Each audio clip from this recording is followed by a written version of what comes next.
Heirlooms, you know. Been in the family for ages. You'd never know it. They look just like new. Oh. The pink satin gown, the diamonds, the sly glance that could melt steel and drain bank accounts. Gentlemen Prefer Blondes isn't just a movie. It's a time capsule of 1953 Hollywood at its most glittering, calculated, and deliciously absurd. Marilyn Monroe and Jane Russell didn't just star in it. They bent it to their will, leaving a trail of studio headaches, production myths, and unpolished truths that never made it into the official history. Before we dive in, make sure you subscribe. It keeps the diamonds sparkling and the gossip flowing. Here are 20 unknown facts about Gentlemen Prefer Blondes. 1. Marilyn versus Jane. The salary irony. The studio wanted to cast Marilyn Monroe first, but only as Lorelei, never Dorothy. Why?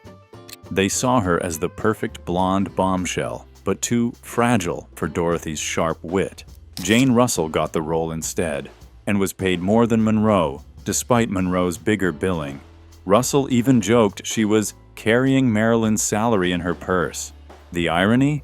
Monroe's performance became the film's iconic core, while Russell anchored the plot.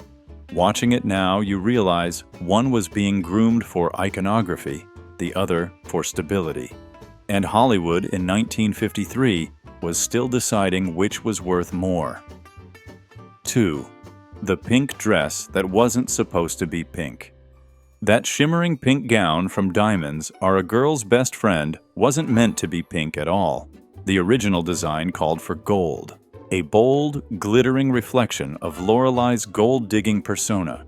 But on camera, the gold clashed with Monroe's skin tone and flattened under Technicolor lights. Costume designer William Travilla pivoted last minute to bubblegum pink, adding diamonds to make it pop. The gamble worked. It became one of the most imitated costumes in history. The strangest twist? Travilla claimed he never saved the original sketch, calling it an accident I wish I could repeat on command. 3. The day Jane Russell played Marilyn Monroe. Monroe was famously late to set, but in this film, her tardiness reached mythic status. Jane Russell once sat in for Monroe during camera blocking, wearing Marilyn's costume, just so production could move forward. Crew members joked they should credit Russell twice in the cast list. But Russell defended Monroe fiercely, claiming she wasn't lazy. She was terrified of forgetting lines and needed extra time to prepare. Off-screen, their friendship thrived, built on mutual protection against a male-dominated studio system. Watching their chemistry now, you realize that warmth wasn't acting. It was survival made glamorous. 4. The bruises behind the diamonds. The Diamonds Are a Girl's Best Friend number was so physically taxing that Monroe's knees were covered in bruises by the end of filming.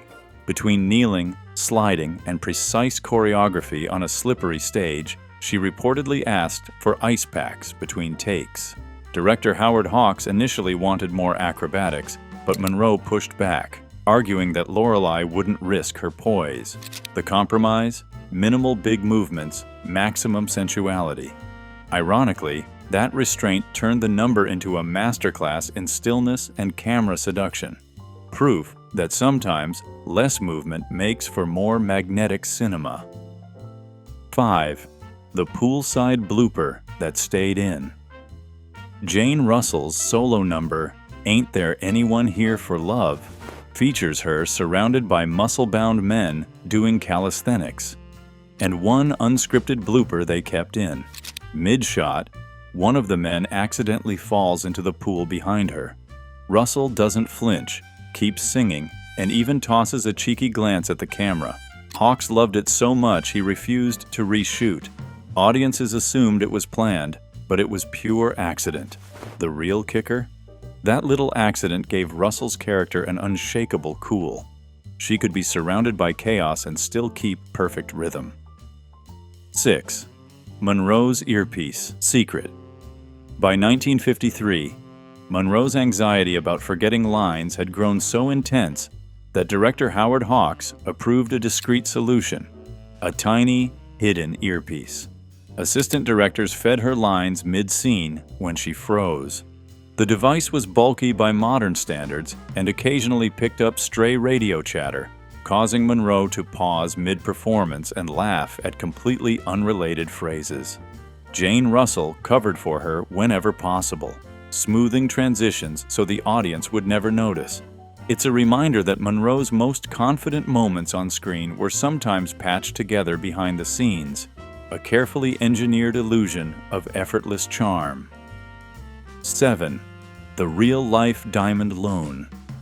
For Lorelei's extravagant jewelry, the studio didn't settle for costume pieces. They borrowed real diamonds from jeweler Harry Winston, insured for over $1 million in 1953, roughly $11 million today.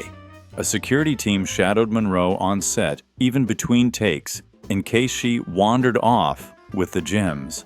Rumor has it Monroe once asked to keep a bracelet overnight for character study, and the studio flatly refused. Watching the film, it's easy to think the sparkle comes from Technicolor magic. In reality, the camera was capturing cold, hard carats under hot set lights. 8. Hawks's reluctance to direct. Howard Hawks wasn't thrilled about making Gentlemen Prefer Blondes. He considered musicals fluff and took the job primarily for the paycheck. Much of the musical staging was delegated to choreographer Jack Cole, who often clashed with Hawks over pacing. Cole wanted tightly controlled movement. Hawks wanted natural comedy beats. The uneasy balance created a strange hybrid, scenes where comedy and spectacle don't blend, but bump against each other in interesting ways. Hawks later admitted that Monroe and Russell's charisma made the film work in spite of his own disinterest, a reluctant director making one of his most enduring hits. 9. A Broadway origin story with changes. The film was adapted from the 1949 Broadway musical, which itself was based on Anita Luce's 1925 novel. But Hollywood made major changes, new songs, altered dialogue, and a softened portrayal of Lorelei. In the stage version, Lorelei was sharper, even predatory, while the film leaned into innocence wrapped in opportunism. Some Broadway fans accused the movie of dumbing it down, but the transformation was strategic. Monroe's version of Lorelei was more likable to 1950s audiences. It's a case study in how Hollywood sanded down edges to turn a sly social satire into a box office-friendly fantasy. 10. The famous lawsuit line. One of Lorelei's best-remembered quips, "I can be smart when it's important, but most men don't like it," almost didn't make it past censors. The Production Code Administration flagged it as unfeminine and potentially offensive to male audiences. Monroe fought to keep it, arguing that it defined Lorelei's philosophy. Hawks backed her, telling the censors it was a joke, not a manifesto. They reluctantly agreed. Today, it reads like an unintentional feminist rallying cry, one of the few moments where Lorelei openly comments on the power dynamics she manipulates with such perfect precision. 11. Russell's handprint prank. When Jane Russell got her turn to place handprints in the cement outside Grauman's Chinese Theater, she didn't go alone. She brought Marilyn Monroe. Instead of just handprints, the two imprinted their busts into the wet cement, a cheeky jab at the public's obsession with their figures. The theater initially panicked, thinking it was too risqué, but the crowd loved it. It became one of the most infamous ceremonies in Hollywood history. It also cemented, literally, the public image of Monroe and Russell as unapologetically aware of and willing to exploit the attention their bodies commanded. 12. The Diamonds Disappearing Act. During filming, one of the real diamond pieces loaned by Harry Winston mysteriously vanished for several hours. Panic spread across the set, and security locked down the soundstage. The missing jewel was eventually found, inside a prop champagne glass used in a prior scene. No one claimed responsibility, but rumor had it a crew member had stashed it there to avoid suspicion. Hawks never confirmed the story, but cast members told it for years as proof that diamonds really do make people act irrationally. Life imitating art, and nearly giving the studio's insurance agents a heart attack. 13. Gentlemen prefer blondes in the Arctic. While the movie was in production, a bizarre marketing stunt sent copies of Anita Luce's novel and promotional stills to U.S. Navy bases in the Arctic. The idea? Give sailors something to warm them up. The Navy later sent the studio a photo of bundled-up men holding pictures of Monroe and Russell like sacred relics. Monroe reportedly found it hilarious, saying, "I guess we kept them from freezing." The stunt perfectly mirrored the film's tone, a mix of flirtation, absurdity, and self-aware camp, and proved that the movie's appeal traveled far beyond the air-conditioned theaters of 1953. 14. The day the set fell apart. During the filming of a lavish ballroom scene, a section of the set's gilded wall came loose and nearly toppled onto the dancers. Hawks yelled, "Keep going," thinking it might read as a natural part of the scene. But Monroe froze mid-step. Russell grabbed her arm, pulling her out of the way just before the wall collapsed with a deafening crash. The footage never made it into the final cut, but crew members swore it was the most exciting moment of the shoot and one of the few times Monroe broke her Lorelei composure. 15. Lorelei's walk, a choreographed illusion. That famous hip-swaying walk of Lorelei Lee? Not entirely natural. Choreographer Jack Cole instructed Monroe to take tiny steps with her knees slightly bent, almost like she was walking on a balance beam. The result exaggerated her curves while keeping her head perfectly level for the camera. Monroe reportedly practiced the walk in her apartment hallway for weeks, wearing different heels to get the effect just right. It became one of her most recognizable trademarks, so convincing that audiences assumed it was simply how she moved, rather than a carefully rehearsed piece of cinematic stagecraft. 16. The censorship battle over the kiss. In one scene, Lorelei plants a deliberately lingering kiss on an elderly gentleman's forehead to sway him into helping her. The original take had Monroe leaning much lower, making it appear more intimate, and censors immediately flagged it. Hawks argued it was harmless comedy, but the production code insisted it was suggestive. They compromised by trimming the shot by a few seconds. Ironically, the edit only made the moment more tantalizing, proving that sometimes censorship doesn't remove innuendo, it sharpens it. Monroe herself quipped that, "Cutting frames is like cutting skirts, it only draws more eyes." 17. Russell's pocket flask. Jane Russell was known for her professionalism, but on this shoot, she kept a small silver flask in her dressing room. Not for drunken antics.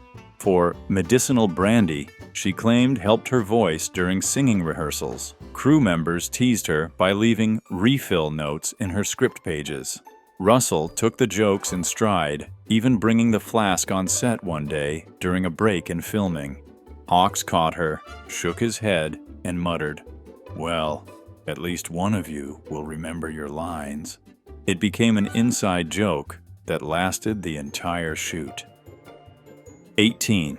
The extra who stole the spotlight. In the Paris nightclub scene, a background extra wearing a feathered headpiece accidentally drifted into the spotlight during Monroe's solo, blocking her from the camera for a split second. Hawks wanted to reshoot, but Monroe thought it was hilarious and insisted they keep it. "It makes Lorelei seem like she's used to people trying to upstage her," she said. The moment flashes by quickly, but once you notice it, you can't unsee it. A tiny, accidental meta-commentary on Monroe's real-life experience with scene-stealing attention. 19. The prop champagne that wasn't. For the shipboard party scene, the champagne flutes were supposed to be filled with ginger ale to mimic bubbly. But one day, someone swapped the bottles with actual champagne. Monroe reportedly noticed halfway through filming when her laughter got looser and her lines warmer. Hawks didn't stop the cameras. He said it gave the scene more of a party feel.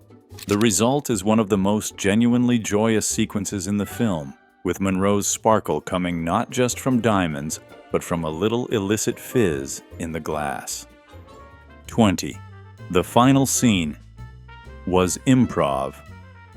The film's closing shot, Monroe and Russell in matching wedding gowns, standing side by side, wasn't fully scripted. Hawk simply told them to look like you've gotten away with something. Russell whispered a line to Monroe that made her laugh just before the take, giving Lorelei's final glance its sly, conspiratorial feel. Neither actress ever revealed what was said. That unscripted exchange became the perfect capstone. Two women who had outwitted every obstacle, walking off not into sunset romance, but into a future entirely of their own making.